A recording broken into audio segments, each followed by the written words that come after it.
औज़ुबिल्लाहि मिनश्शैतानिर्रजीम बिस्मिल्लाहिर्रहमानिर्रहीम। आज मैं जिस हस्ती की वीडियो को मैं रिएक्शन देने जा रहा हूँ वो कोई और नहीं, one of the most popular और 21वीं सदी की सबसे पॉपुलर इस्लाम को प्रचार करने वाला डॉक्टर जाकिर नाइक। एक पंडित इन्हें सवाल करते हैं कि आपका खुदा कैसा खुदा है कि मुसलमान को बख्श देता है और जो हिंदू है, ईसाई है, यहूदी है, इनको जहन्नम में डालते हैं। तो डॉक्टर जाकिर नाइक साहब इसको खूबसूरत अंदाज में वजाहत करते हैं, इसको ब्रीफ करते हैं कि सिर्फ नाम का मुसलमान होने से काफ़ी नहीं, बल्कि अमलन मुसलमान होना चाहिए। वो कहते हैं कि नाम कुछ भी हो, जाकिर हो, शंकर हो, कुमार हो, रोहित हो, लेकिन उस खुदा को मानना चाहिए जिसका कोई शरीक नहीं, जिसका कोई औलाद नहीं, ना लम यलिद वलम यूलद। आगे हम सुनते हैं डॉक्टर साहब को।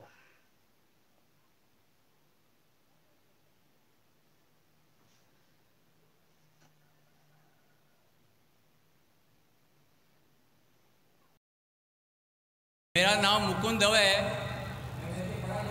बेरोजगार हूँ।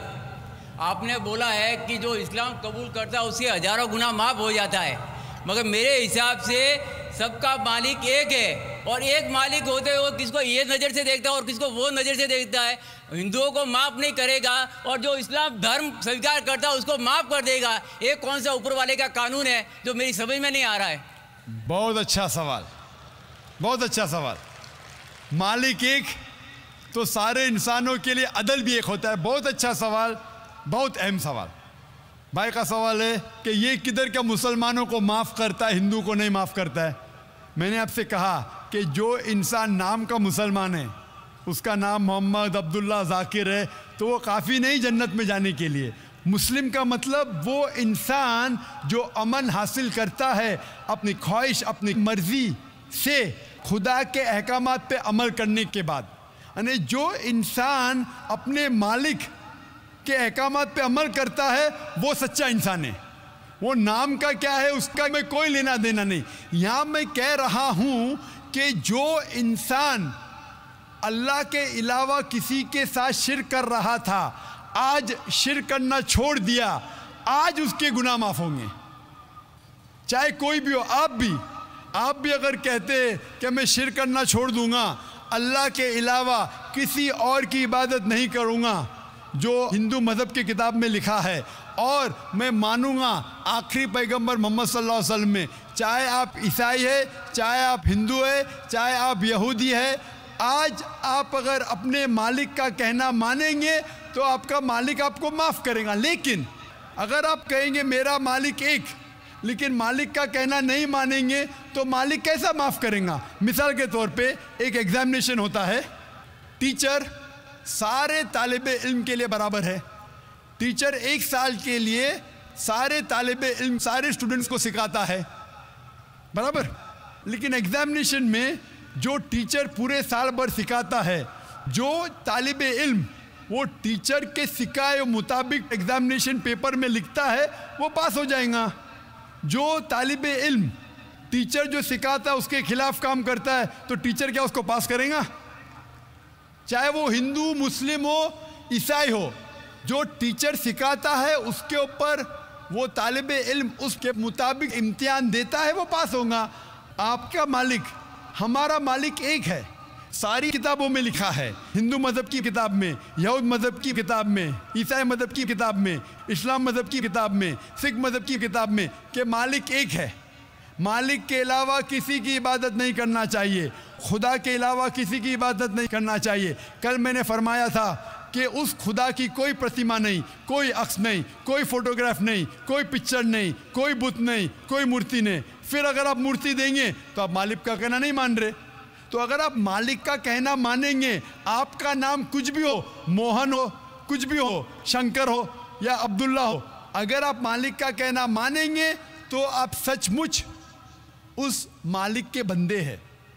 अगर आप मालिक का कहना मानेंगे तो आपके गुनाह माफ हो जाएंगे।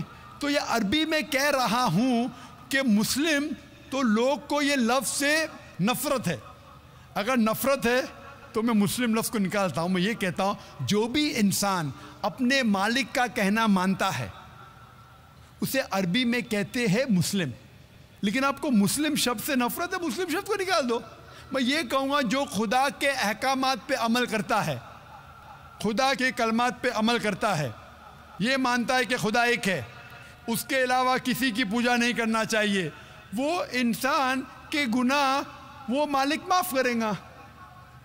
आप अगर मानेंगे खुदा एक है, आप मानते खुदा एक है, आप मानते खुदा के अलावा किसी और को पूजना नहीं चाहिए, मानते? हाँ क्या नहीं मानते? आप मानते बुत परस्ती गलत है, आप मानते कि मूर्ति पूजा गलत है, आप मानते कि आखिरी पैगंबर मोहम्मद सल्लल्लाहु अलैहि वसल्लम है? नहीं मानते। बोलते हैं जैसे शिव शंकर को पैगंबर बोलते हैं, जैसे साईं बाबा को ये सब जो पैगंबर हो गए, ये हर फरिश्ते ऐसे ऐसे आते गए। आपने मेरी 15 तारीख की तकरीर सुनी? मैंने नहीं सुना। मोहम्मद सल्लल्लाहु अलैहि वसल्लम का जिक्र मुख्तलिफ मजहबी किताबों में, आप कैसेट लीजिए, मेरी तकरीर है मोहम्मद सल्लल्लाहु अलैहि वसल्लम का जिक्र मुख्तलिफ मजहबी किताबों में। इसमें मैंने साबित किया हूँ कि मजहबी किताब बदलने के बावजूद सब मजहबी किताब में लिखा है कि आखिरी पैगंबर आने वाले हैं। उस आखिरी पैगंबर का नाम है मोहम्मद सल्लल्लाहु अलैहि वसल्लम। आप हिंदू मजहब से ताल्लुक़ रखते हैं?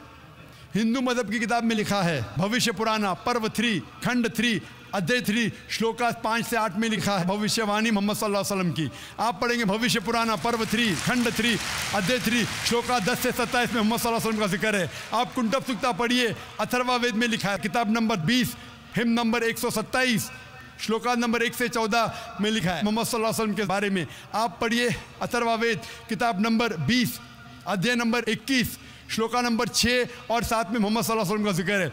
मोहम्मद सल्लल्लाहु अलैहि वसल्लम का जिक्र है साम वेद में अहमद जैसा, साम वेद उत्तर चिक मंत्रा नंबर 1500 लिखा है। यजुर्वेद में अध्याय नंबर 31 श्लोका नंबर 18 में। आप पढ़ेंगे ऋग्वेद किताब नंबर 8 अध्याय नंबर 6 वर्ष नंबर 10 में। आप अगर पढ़ेंगे अथर्वा वेद किताब नंबर 8 अध्याय नंबर 5 श्लोका नंबर 16 में मोहम्मद सल्लल्लाहु अलैहि वसल्लम के बारे में अहमद लिखा है। अथर्वा वेद किताब नंबर 20 हिम नंबर 126 वर्ष नंबर 14 में कई जगह लिखा है नारा शंसा। नारा शंसा मतलब वो आदमी जो प्रशंसा के लायक है। इसका अरबी में तर्जुमा होता है मोहम्मद। मोहम्मद सल्लल्लाहु अलैहि वसल्लम का नाम से जिक्र है हिंदू मजहब की कई किताब में। ऋग्वेद किताब number 1 hymn number 13 verse number 3, Rigveda किताब number 1 hymn number 18 verse number 9, Rigveda book number 1 hymn number 106 verse number 4, Rigveda book number 1 hymn number 142 verse number 3, Rigveda book number 2 hymn number 3 verse number 2, Rigveda book number 5 hymn number 5 verse number 2, Rigveda book number 7 hymn number 2 verse number 2, Rigveda book number 10 hymn number 64 verse number 3, Rigveda book number 10 hymn number 182 verse number 2, Yajurveda chapter number 20 verse number 55, Yajurveda chapter number 20 verse 37, Yajurveda chapter number 20 verse 57, Yajurveda chapter 21 verse number 31। मैं सिर्फ हवाले दे सकता हूं आपकी किताबों में से सिर्फ घंटों तक जिसमें लिखा है मोहम्मद सल्लल्लाहु अलैहि वसल्लम आखिरी पैगंबर है। आज जो इस्लाम कबूल कर रहे हैं उनको ये समझाओ कि इस्लाम धर्म क्या है।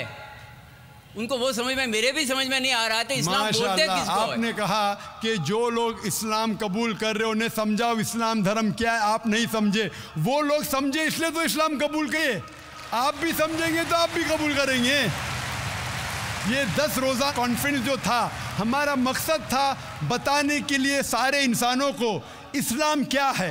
ये मीडिया जो इस्लाम को पेश कर रही है ये तोड़ मड़ोड़ के पेश कर रही है। हमारा मकसद ही था बताने के लिए सारे इंसानों को इस्लाम क्या है। अगर आप इस्लाम को नहीं अब तक जाने तो बेशक कबूल मत करो। जब भी पहचान लेंगे इस्लाम को तो इंशाअल्लाह आप भी शहादत देंगे। मेरी दुआ है अल्लाह सुब्हाना व तआला से, उस मालिक से कि आपको हिदायत दे कि आप ये माने कि अल्लाह एक है, अल्लाह के अलावा कोई माबूद नहीं और मोहम्मद सल्लल्लाहु अलैहि वसल्लम आखिरी पैगंबर है। मैं कहूँगा वॉलंटियर से कि आपको मेरी DVD दे,